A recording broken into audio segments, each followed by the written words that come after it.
안녕하세요. 오늘은 출애굽기 13장에 대해서 나눠보도록 하겠습니다. 출애굽기 이제 13장에서부터 이제 서서히 이제 비유와 상징 같은 것들이 점점 늘어나기 시작을 합니다. 대체로 이제 큰 틀에서 이러한 비유와 상징은 이제 예수 그리스도를 이제 나타내는 모형으로 대다수가 이제 해석을 하고요.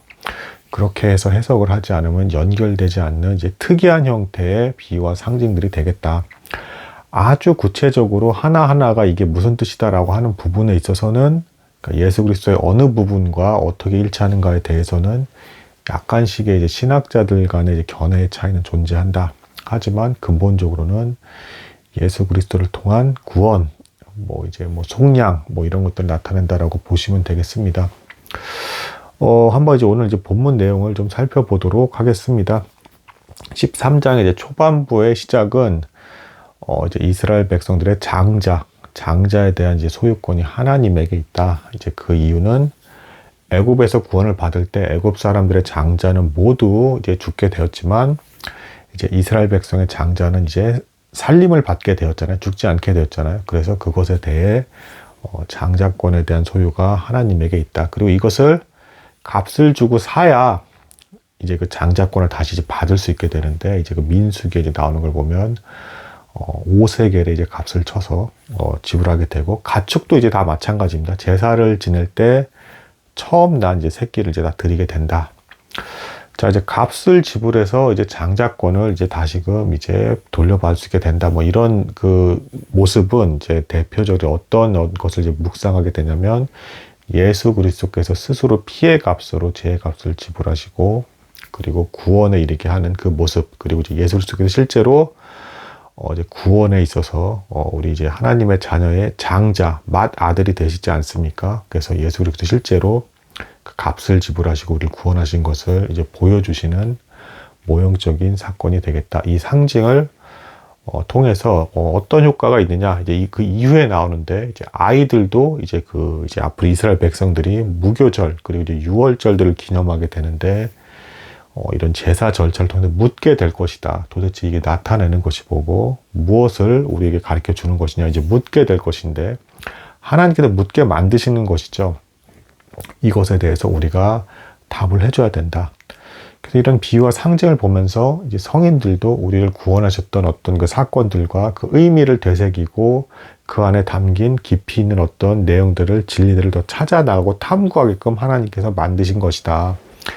질문하고 답하는 형태의 어떤 교육 과정을 이때부터 이미 하나님께서 만드셨다, 이렇게 보고 있고, 신약에서도 실제로 육신의 몸을 입고 오신 하나님, 그 예수님께서 제자들을 질문을 던지면서 가르쳐 주시더라.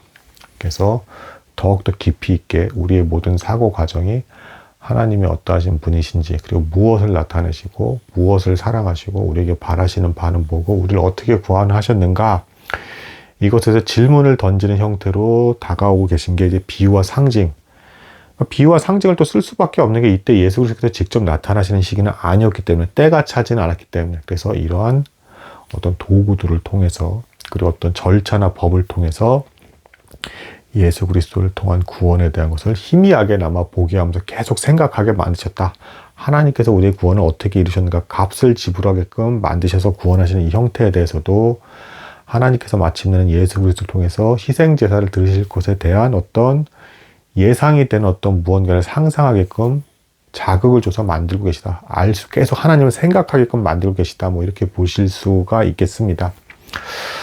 그리고 이제 그 이후에 이제 또 내용을 보시면, 이제 그 길을 가는데 더 먼 길을 선택해서 하나님께서 인도하시는 모습이 나옵니다. 이제 마침내는 하나님께서 이들의 왕이 되신 것이죠. 구름 기둥과 불 기둥으로서 갈 길을 이제 보이시면서 인도해 가시는 것입니다. 근데 우선은 더 먼 길을 돌아가신 이유는 그 블레셋 땅에서 충돌을 이제 피하기가 어려웠었는데, 직접적으로 이제 짧은 길을 가게 되면 이 길을 통해서 보건대 하나님께서는 우리를 인도해 가실 때 감당하실 만한 시험을 허락하신다. 아직은 이들이 노예 상태, 죄된 상태의 속성을 벗어나지 못했고 하나님의 군대라 불림을 받기는 했지만, 정말 하나님의 군대로서 충실하게 전투 능력을 발휘할 수 있는 상태는 되지 않았다. 그래서 하나님께서 기다리고 지켜보시면서 적절한 길로 인도해 가시는 모습을 보게 됩니다. 또한 미리 내다보시는 하나님이시기 때문에 홍해를 통해서 지나가서 이것을 통해서 애굽 사람들이 마침내 멸망을 경험하게 되는 것을 사단의 권세가 완전히 꺾여서 무너지게 되는 홍해 바다 속에 잠겨서 죽게 되는 어떤 이런 것들을 보여주시는 과정, 인도하시는 과정 속에서 모든 것을 합력하여 선을 이루게 하시는 그 과정을 이루어가시고 있는 것이다. 이렇게 볼 수가 있겠습니다. 그리고 이제 구름 기둥과 불 기둥에 대해서 이제 구름 이제 이슬인데 이제 이것을 통해서 이스라엘 백성에 대해서 세례를 베푸셨다 뭐 이렇게 보게끔 묵상을 하시는 분들도 계시고요. 요한계시록 10장 1절에 보시면 예수 그리스도께서 구름을 두르시고 불 기둥 같은 발을 지니셨다 해서 구름 기둥과 불 기둥을 이제 상징적으로 상상할 겸 만드시는 곧 구름 기둥과 불 기둥으로 인도해 가시는 게 예수 그리스도를 상징하시는 것이고 예수 그리스도께서 우리를 인도해 가시는 모습을 역시 또 모형적으로 보여주고 계시다라는 것을 절묘하게 나타내고 있는 장이 이제 출애굽기 13장이 되겠습니다. 오늘은 여기까지 나누도록 하겠습니다. 감사합니다.